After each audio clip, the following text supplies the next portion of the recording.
नमस्कार प्रेक्षकांनो, घरोघरी मातीच्या चुली या मालिकेच्या येणाऱ्या भागामध्ये जबरदस्त असा ट्विस्ट येणार आहे। तर प्रेक्षकांनो, जानकीला आणि रणदिवे कुटुंबाला उद्ध्वस्त करण्यासाठी जानकीचा भूतकाळ आलेला आहे आणि तो इथे ऐश्वर्याबरोबर हात मिळवणी करत जानकीबरोबरच रणदिवे कुटुंबाला पूर्णपणे रस्त्यावरती आणण्याचा प्रयत्न करतोय। त्याने इथे रणदिवे कुटुंबाला नेस्तानाबूत करण्याचा प्रयत्न केलेला आहे आणि त्याच्यामध्ये मास्कमॅनला जर कुणी मदत करत असेल तर ती आहे माया। मायाने प्रत्येक वेळेला मास्कमॅनची मदतच केलेली आहे। म्हणजे मास्कमॅनने इथे लताला वेठीस धरून जानकीला सळोकी पळो करून सोडलं आणि या सगळ्या प्लॅनमध्ये त्याला मध्ये मध्ये ऐश्वर्याची मदत लागते रणदिवेंना त्रास देण्यासाठी। त्यामुळे ऐश्वर्याबरोबर कुठलंही देणं घेणं नसताना इथे आता रणदिवेंना त्रास देण्यामध्ये त्याने ऐश्वर्याची मदत घेतलेली असते आणि जानकीच्या रागापोटी ऐश्वर्याला हवे तेवढे पैसे दिलेले असतात। त्यानंतर प्रेक्षकांनो, इथे आता गुंडांच्या मार्फत रणदिवे कुटुंबाला कळलेलं असतं की प्रॉपर्टीचे पेपर मास्कमॅनने MK कंपनीकडे गहाण ठेवलेले आहेत आणि त्याच्यावरती 50 कोटी रुपयांचं लोन उचललेलं आहे। त्यामुळे ही संपूर्ण प्रॉपर्टी, ही संपूर्ण संपत्ती MK कंपनीकडे गहाण आहे आणि तुम्ही आता इथे बँकेमधून पैसे काढू शकत नाही, कुठलीही प्रॉपर्टी तुम्ही विकू शकत नाही, कारण इथे बँकेमधले सगळे आता अकाउंट फ्रीज करण्यात आलेत आणि संपूर्ण प्रॉपर्टी ही आता MK कंपनीकडे गहाण आहे। तुमचं स्वतःचं असं आता काहीच नाही आहे। 1 महिन्याची मुदत दिलेली असते, 1 महिन्यानंतर आम्ही येऊ, तुम्ही त्याच्या आधी हे घर खाली करून इथून निघून जायचं असं सांगण्यात आलेलं असतं। पण प्रेक्षकांनो, येणाऱ्या भागामध्ये आता जानकीचा नेमका भूतकाळ कोण हे जानकीने शोधून काढलेलं असतं।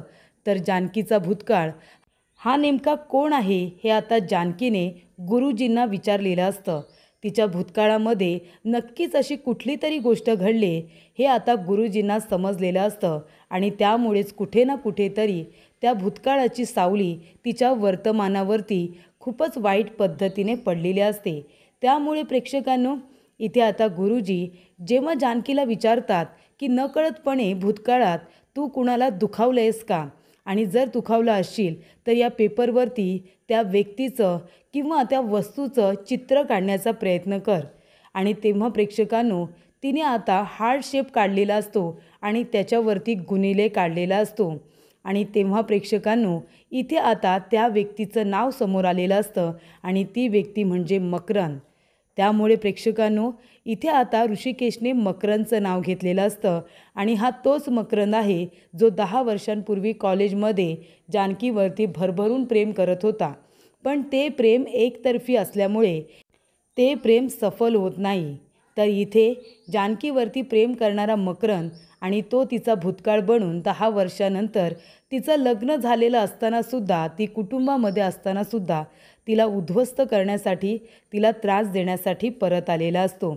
आणि ह्या मकरंदबद्दल ऋषिकेशलासुद्धा फारशी माहिती असते आणि तोच तो भूतकाळ आहे जो रणदिवेंना मुळासकट उद्ध्वस्त करण्याचा प्रयत्न करतोय।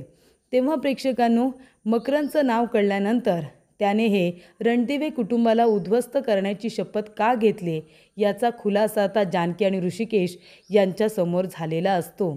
आणि त्यामुळे प्रेक्षकांनो, आता मकरंदपासून माझ्या कुटुंबाला कसं काय वाचवायचं याचा विचार जानकी करत असते आणि आता पेपर गहाण असलेली कंपनी दुसरी तिसरी कुणाची नसून ती मास्कमॅनचीच आहे, म्हणजे मकरंदचीच आहे, हे सुद्धा आता जानकीला समजलेलं असतं।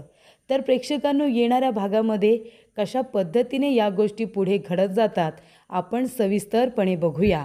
तर प्रेक्षकांनो, इथे आता जानकी, ऋषिकेश आणि त्याचबरोबर सौमित्र, सारंग सगळेजणच, अवंतिका, हे आता 5ही जणं खूप मेहनत करतायत आपलं कुटुंब रुळावरती आणण्यासाठी।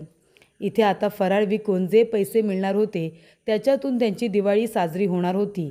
पण इथे जानकी एवढी मेहनत करत असते, पण ऐश्वर्या तिने आपल्या गुंड लोकांना पाठवून संपूर्ण फराळ इथे रस्त्यावरती फेकून द्यायला सांगितलेला असतो आणि विकलेल्या फराळाचे पैसे चोरायला सांगितलेले असतात। पण आता देवाने सुद्धा रणदिवेंची दिवाळी चांगल्या पद्धतीने साजरी करायची ठरवलेली असते। नियतीच्या मनामध्ये काहीसं वेगळंच असतं. म्हणून इतक्या कठीण प्रसंगातून सुद्धा जेव्हा आपल्या हातामध्ये काहीच नाही आहे असं जेव्हा सगळ्यांना वाटतं, तेव्हा आशेचा एक किरण म्हणून कॉलेजमधले आता काही स्टुडंट आलेले असतात. आणि हे स्टुडंट म्हणजे हॉस्टेलला राहणारे असतात. आता घरचा फराळ खाऊ शकत नाही म्हणून त्यांनी ती अवंतिकाने बनवलेली रील बघितलेली असते. त्याच्यामध्ये घरचा खुसखुशीत फराळ, ताजा ताजा फराळ खायला मिळणार असतो. त्यामुळे आता ती रील बघितल्यानंतर आता ॲड्रेस शोधत ते सगळेजण इथे रणदिवे कुटुंबाला भेटायला येतात आणि सांगतात की आमच्या संपूर्ण हॉस्टेलला, बॉईज हॉस्टेलला आणि गर्ल्स हॉस्टेलला तुमच्या इथला फराळ हवा आहे. ऑर्डर थोडी मोठी आहे, तुम्हाला जमेल ना तयार करायला? तेव्हा जानकी म्हणते हो जमेल ना. तेव्हा ती मुलगी आता ॲडव्हान्स पेमेंट करते आणि म्हणते हे घ्या, ही तुम्हाला टोकन. आता तुम्ही ऑर्डर पूर्ण केल्यानंतर तुम्हाला बाकीचे सगळे पैसे मिळतील. तेव्हा जानकी म्हणते ठीक आहे, संध्याकाळपर्यंत तुम्हाला तुमची ऑर्डर पूर्ण करून देऊ. तुमचा नंबर सारंग भाऊजींकडे द्या. तेव्हा इथे सारंग खूप खुश होतो, कारण आता रणदिवेंची दिवाळी चांगली साजरी होणार असते. तेव्हा जानकी संपूर्ण फराळ आपल्या कुटुंबाबरोबर तयार करते आणि त्याचबरोबर सारंगला त्या मुलांना फोन करून सांगायला सांगते आणि त्यांना त्यांची ऑर्डर घेऊन जायला सांगते. त्यामुळे आता बरेचसे पैसे रणदिवेंकडे आलेले असतात.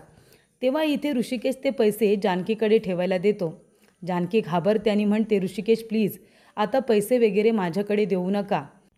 माझ्याकडून 2 वेळा इथे एकदा फाईल तर एकदा पैसे आणि दागिने चोरीला गेलेले आहेत. त्यामुळे माझ्याकडे आता काही ठेवायला देऊ नका, मला भीती वाटते. पैसे वगैरे तुम्हीच बघा. मी तुमच्यासोबत आपल्या घराच्या पाठीशी खंबीरपणे उभी आहे, पण मात्र आता पैशाचे व्यवहार माझ्याकडे देऊ नका, असं जानकीने सांगितलेलं असतं. त्यानंतर प्रेक्षकांनो, इथे जानकीकडे आता पैसे तर आलेले असतात. रणदिवेंची दिवाळी साजरी होणार असते. तेव्हा जानकी म्हणते की मलासुद्धा सगळ्यांच्या चेहऱ्यावरती आनंद आणायचा आहे. सगळ्यांचे दागिने आता चोरले गेलेले असतात. त्यामुळे जानकी एक आयडिया करते. ती म्हणते ऋषिकेश एक काम कराल का, मी जे सांगते ते घेऊन याल? तेव्हा ऋषिकेश म्हणतो ठीक आहे, मी घेऊन येतो ना. आणि मग जानकीने सजावटीच्या काही वस्तू आणायला सांगितलेल्या असतात आणि त्याचबरोबर इथे मटेरियल आणायला सांगितलेलं असतं आणि त्याच्यातून ती आता सगळ्यांसाठी मोत्याचे इथे दागिने तयार करते. खोटे मणी मागून ती आता त्याचे दागिने तयार करते आणि आपल्या कुटुंबाच्या प्रत्येक बाईच्या गळ्यामध्ये त्याचा खोटा का होईना पण तयार केलेला दागिना ती आता घालायला सांगते. तेव्हा प्रेक्षकांनो, कुणाचाही गळा सणासुदीच्या दिवशी रिकामा दिसायला नको, त्यासाठी इथे जानकीने हाताने त्या आता मण्यांचे मोत्याचे दागिने तयार केलेले असतात आणि इथे सुमित्राच्या, अवंतिकाच्या, आजीच्या, त्याचबरोबर इथे ओवीच्या आणि स्वतःच्या गळ्यामध्ये सुद्धा त्यातला एक दागिना घालते. जानकीच्या गळ्यामध्ये तर ऋषिकेशने स्वतःच्या हाताने घातलेला असतो आणि तो म्हणतो की तू रात्रभर जागून जे दागिने तयार केलेस ना, त्यातला हा दागिना मी तुझ्या गळ्यामध्ये घातला आहे. ठीक आहे, तो खोटा आहे, पण तुझी सुंदरता त्यामुळे अजिबात कमी झालेली नाही आहे आणि त्याच्यामध्ये आता ह्या वर्षी खोटा दागिना आहे, पण पुढच्या वर्षी तुझ्या गळ्यामध्ये सोन्याचा दागिना असेल. तेव्हा जानकी म्हणते मला नको सोनं नाणं, माझं कुटुंब माझी असली ताकद आहे आणि माझ्याकडे सोन्यासारखा माझा नवरा आहे ना, माझी मुलगी आणि माझा नवरा हेच तर माझं असली सोनं आहे. त्यानंतर प्रेक्षकांनो, इथे जानकी आपल्या कुटुंबाला खूप महत्त्व देत असते. त्यानंतर जानकीने आणि आपल्या कुटुंबाने मिळून जो फराळ तयार केलेला असतो तो सुद्धा आता सगळ्यांसाठी पुरेसा असतो. तेव्हा इथे लक्ष्मीपूजन करण्यासाठी आता जानकी बसत असते. तेव्हा इथे आजी पटकन म्हणते की काय गं जानकी, ह्या वेळेला लक्ष्मीपूजन तू का करतेस? अवंतिकासुद्धा या घरची सूनच आहे ना, मग तिने लक्ष्मीपूजन केलं तर काही प्रॉब्लेम आहे का? तुला काही अडचण आहे का? तेव्हा प्रेक्षकांनो, जानकी म्हणत असते की इथे अवंतिका फक्त माझी जाऊ नाही आहे, तर आमच्या दोघींमध्ये बहिणींचं नातं, बहिणींचं बॉन्डिंग तयार झालं आहे. अवंतिकाने इथे लक्ष्मीपूजन केलं तर मला त्या ऐश्वर्यासारखं अजिबात वाईट नाही वाटणार आजी.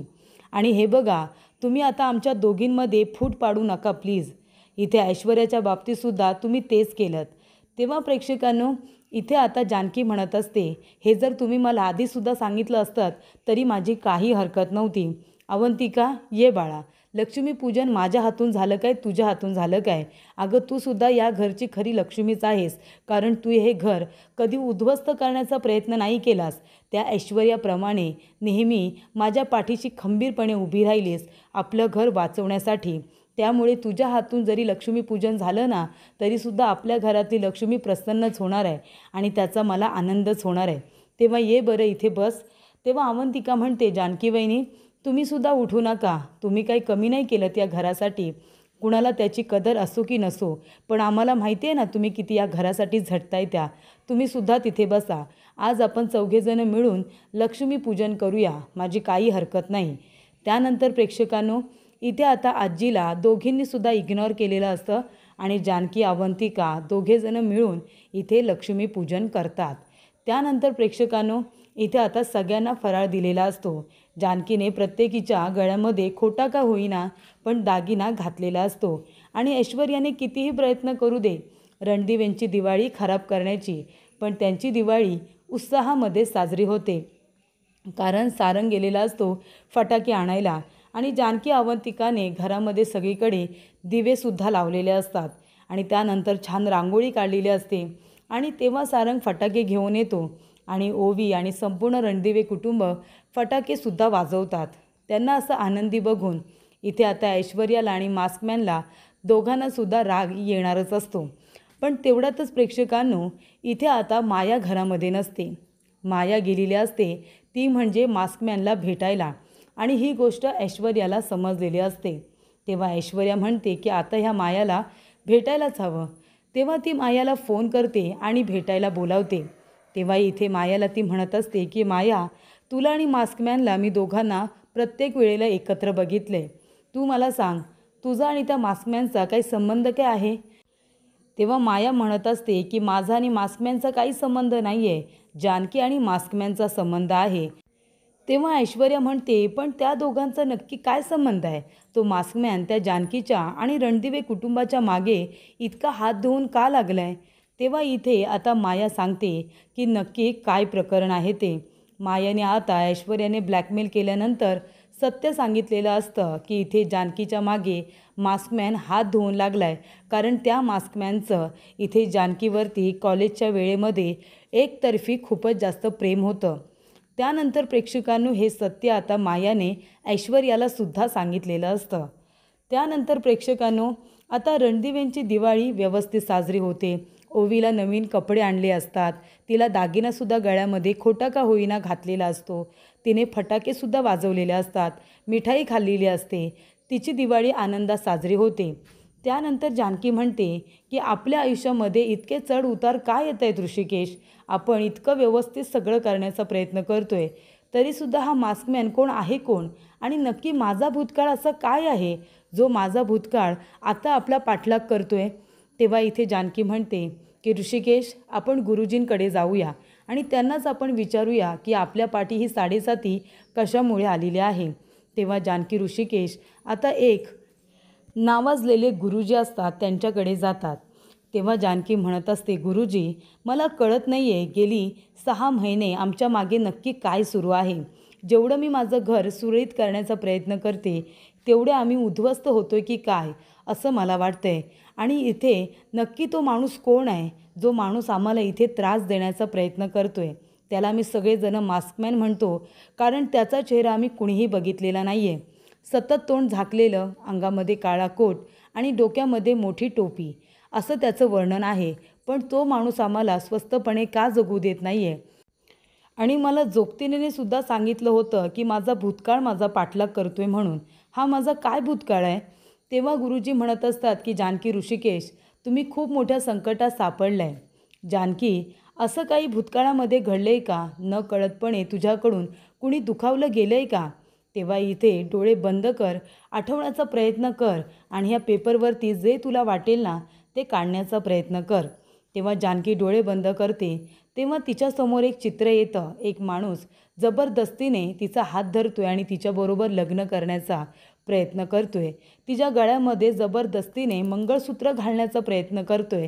आणि तेव्हा प्रेक्षकांनो, इथे आता ते मंगळसूत्र तिच्या गळ्यामध्ये घातलं जात नाही आणि मंगळसूत्र घालत असताना त्याचा हात घट्ट ऋषिकेशने पकडलेला असतो आणि त्याच्या हातावरती जे असणारं ते चिन्ह, तो हार्ट आणि त्याच्यामध्ये गुणिले असं चिन्ह आता जानकीने बघितलेलं असतं आणि त्यामुळे ते चिन्ह तिने पेपरवरती काढलेलं असतं. तेव्हा गुरुजी म्हणतात, हे बघ, हा आहे तुझा भूतकाळ. तेव्हा इथे ऋषिकेश म्हणतो, मकरंद. तेव्हा जानकी पटकन डोळे उघडते आणि म्हणते, मकरंद म्हणजे तो परत आलाय ऋषिकेश, तो परत आलाय आणि म्हणूनच तो आपल्याला त्रास देतोय. तर प्रेक्षकांनो, आता मकरंदची स्टोरी अशी आहे, जेव्हा जानकी ऋषिकेश हे सगळेजण आता कॉलेजमध्ये असतात तेव्हा जानकीवरती मकरंदचं भरभरून प्रेम असतं आणि तेव्हा इथे जानकी आणि ऋषिकेशचं सुद्धा एकमेकांवरती प्रेम असतं आणि जानकीला मकरंदबरोबर लग्न करायचं नसतं. मकरंद थोडासा गुंड प्रवृत्तीचा माणूस असतो आणि जानकीला त्याची खूप जास्त भीतीही वाटत असते. कॉलेजमध्ये जानकी आता खूपच साधी सुंदर असल्यामुळे इथे मकरंदचं तिच्यावरती लक्ष असतं आणि तो तिला एकदा प्रपोज करतो, पण जानकी त्याला इथे चांगल्या पद्धतीने नाही असं म्हणते. तरीसुद्धा इथे आता मकरंदचा इगो दुखावला जातो तेव्हा जेव्हा त्याला कळतं की जानकी आणि ऋषिकेश हे दोघेजण एकमेकांवरती प्रेम करतात आणि त्यांना लग्न करायचं आहे, तेव्हा इथे मकरंदला खूप जास्त राग येतो आणि तेव्हा प्रेक्षकांनो, इथे आता ऋषिकेश आणि जानकीला एकत्र बघितल्यानंतर मकरंदचा इगो दुखावला जातो आणि त्यानंतर तो इथे जबरदस्तीने जानकीचा हात पकडतो आणि तिला गुलाबाचं फूल देण्याचा प्रयत्न करत असतो. तिच्या बोटामध्ये अंगठी घालण्याचा प्रयत्न करत असतो. तेव्हा ऋषिकेशला राग येतो.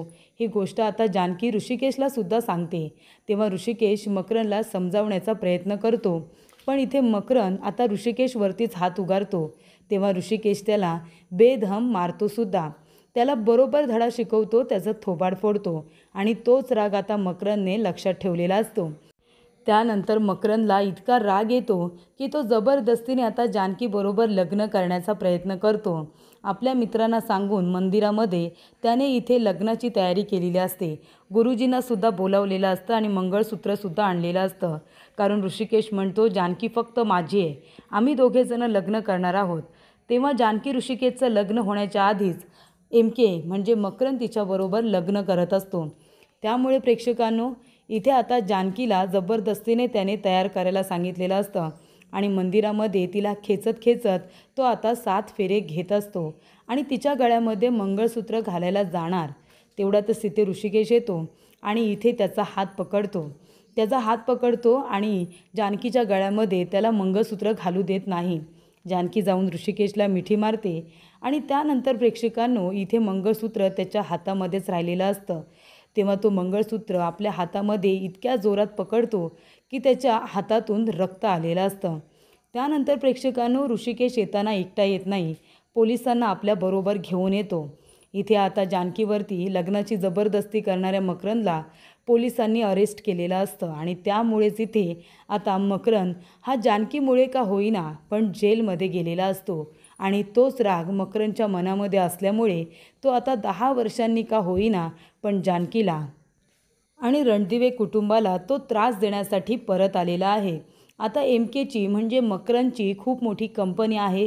तो सुद्धा एक सक्सेसफुल बिझनेसमन आहे आणि त्यामुळेच इथे ऋषिकेश खूपच श्रीमंत घरातला मुलगा आहे, म्हणून जानकीने त्याच्याबरोबर लग्न केलं आहे असं मकरंदला वाटत असतं आणि म्हणून तो सुद्धा श्रीमंत होऊन आला आहे जानकीला उद्ध्वस्त करण्यासाठी. त्यानंतर प्रेक्षकांनो, जेव्हा इथे जानकी म्हणते, ऋषिकेश, याचा अर्थ मकरंद परत आला आहे आपल्याला त्रास द्यायला, आता काय करायचं ऋषिकेश? तेव्हा ऋषिकेश म्हणतो, त्यावेळेला सुद्धा तो चुकीचा होता, त्याची पद्धत चुकीची होती आणि ह्या वेळेला सुद्धा तो चुकीचा आहे. त्याला त्याच्या चुकीची शिक्षा नक्की मिळेल, तू अजिबात घाबरू नकोस जानकी. तेव्हा इथे जानकी म्हणत असते, आणि एमके कंपनी दुसरी तिसरी कुणाची नाही, मकरंदचीच आहे. त्याच्याकडेच आपले प्रॉपर्टीचे पेपर आहेत आणि त्या ऐश्वर्याला तोच पैसे देतोय. तेव्हा इथे आता जानकी म्हणते की माझा भूतकाळ अशा रीतीने माझ्या मानगुटीवरती बसेल याचा मी विचार केला नव्हता. त्यानंतर जानकी ऋषिकेश घरी येतात आणि सौमित्र, अवंतिका आणि सारंग यांना मकरंदबद्दल सांगतात. त्यामुळे प्रेक्षकांनो, आता सगळे एकत्र आलेले असतात आणि मकरंदला कसा धडा शिकवायचा, या सगळ्यातून कसा मार्ग काढायचा याची आता तयारी संपूर्ण रणदिवे कुटुंब एकत्र येऊन करत असते. या सगळ्याचा शेवट मात्र आपल्याच बाजूने झाला पाहिजे असं जानकी म्हणत असते. माझ्यामुळे माझ्या कुटुंबाला त्रास होता कामा नये. त्यासाठी मी मकरंदबरोबर बोलायला सुद्धा तयार आहे. त्याच्यासमोर हात जोडायला तयार आहे. त्याला मी सांगेन, तुला जो काही त्रास द्यायचा आहे तो मला दे, पण माझ्या कुटुंबाला देऊ नकोस, असं जानकी आपल्या कुटुंबाच्या समोर बोलत असते. तेव्हा सगळे जानकीला सपोर्ट करतात आणि म्हणतात की आम्ही तुमच्याबरोबर आहोत. तू एकटी नाही आहेस. तुला त्या मकरंदच्या समोर हात जोडायची गरज नाही आहे, असं ऋषिकेश जानकीला सांगत असतो.